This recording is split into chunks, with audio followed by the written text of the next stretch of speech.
and all I am is a man. I want the world in my hands. I hate the beach, but I stand in California. Good morning, Kettle Run. Today is Tuesday, March 25th. I'm Alina Moore. Prom tickets are on sale through April 5th for $30. Guest slips are due March 26th. Seniors attending Lord Fairfax Community College next year should see Mrs. Scott in the counseling office to be considered for scholarships. The deadline for consideration is March 27th. Seniors who are in Mr. Deardoff's first-term government class should come for AP review sessions in room 281 during flex block. Please visit the counseling office this week and speak with either Mrs. Begley or Mrs. Atkins if you are fluent in a language other than English and would like to receive credits towards graduation for this language. Juniors who are in Mr. Bryle's first-term APUSH DE class should come for AP review sessions in room 467 during flex block. The fashion show was a huge success last week. Reporter Caleb Mins joins us now with details. On Tuesday, March 18th, Miss Embry's Advanced Fashion Marketing class put on a fashion show for all 4 lunch shifts. This was Kettle Run's second fashion show. I've done about 7 fashion shows at Fauquier before I came to Kettle Run. The fashion show is actually a requirement for the Advanced Fashion Marketing class. The state competencies require you to put on an event, so the students choose to put on a fashion show. The outfits provided by Christine Fox, Warrington Jewelers, and Blush Boutique were all well liked among students. Captain Morgan here to tell you what my favorite outfit was. It was a gold cup, and it was a mixture of everybody, all the guys who brought it on their own. My favorite outfit was Angela's dark blue prom dress with the sparkles on it.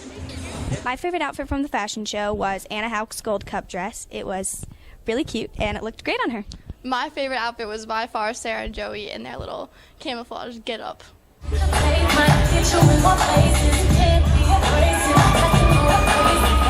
Reporting for KRHS News, I'm Caleb Mins. Now back to you on this set. Thanks, Caleb. Now for club news and sports. Pen and Pencil will meet Wednesday. The sophomore SCA is selling Yankee candles through April 7th. The National Honor Society meeting is on Monday, March 31st. Same time, same place. Please plan accordingly. Have a great day. We leave you with a look at birthdays, the lunch menu, and an illumination project by one of Mrs. Crosney's students. Chicken! Kung Pao, chicken! Mongolian, chicken! Sweet and sour, chicken! Cashew, chicken! Do the mushu, mushu.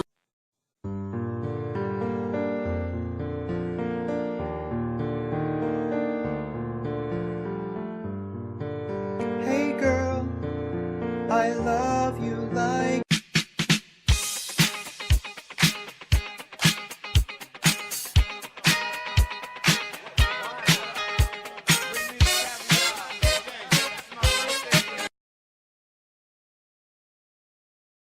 To Dan for 19 years.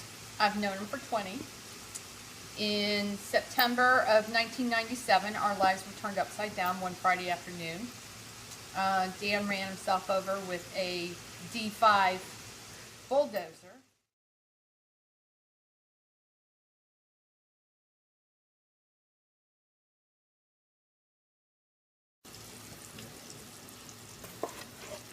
At first there was no problem because we wanted to have the amputation because I was getting nowhere with the surgeries. After the problem came with the back and I couldn't work anymore, that was where the frustration started. I cannot survive, I cannot support my family, and I cannot work. And I've worked my whole life. And socially? I can't do the things that I used to be able to do. Like?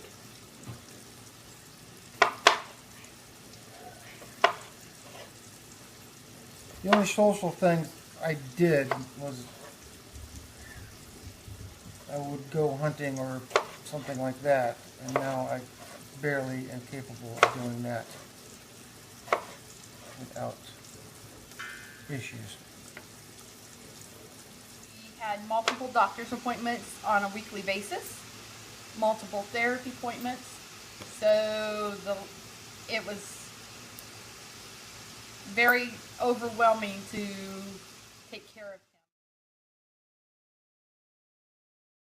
him. Yes.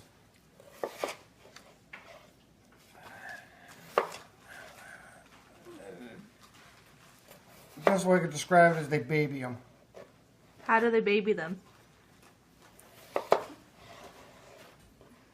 If somebody that's not disabled comes up, they want to hold the door open for them, do all their work for them, and try to get everything, and not let them try to work the things out for themselves. Things people do behind our backs that I see is the whispering, the pointing, the staring. Adults are afraid to talk to you. Children are excited to talk to you because they're curious and interested in why and how it works.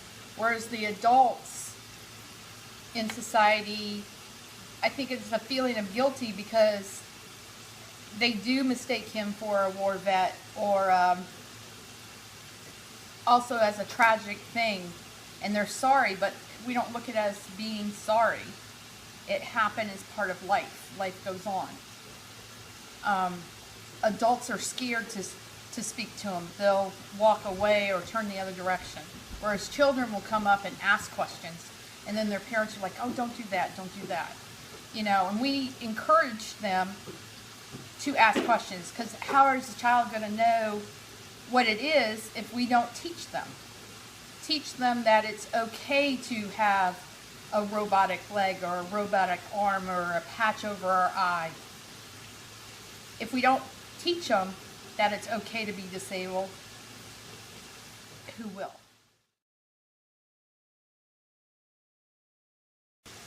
We are all the same. It's not like when I grew up where we did not have disabled people in our schools. They were more, for lack of better terms, hid. We didn't see them. Now we are all over the place, especially now with the war. They're everywhere. Do we get some looks? Occasionally, yes, but not anything derogatory. It's mostly out of curiosity, and the ones that really look are the kids because they think you're a robot or Iron Man. But when I was a kid, we just didn't. When we were growing up, there wasn't, the disabled people weren't in with society. They were forced to be out on their own. Okay.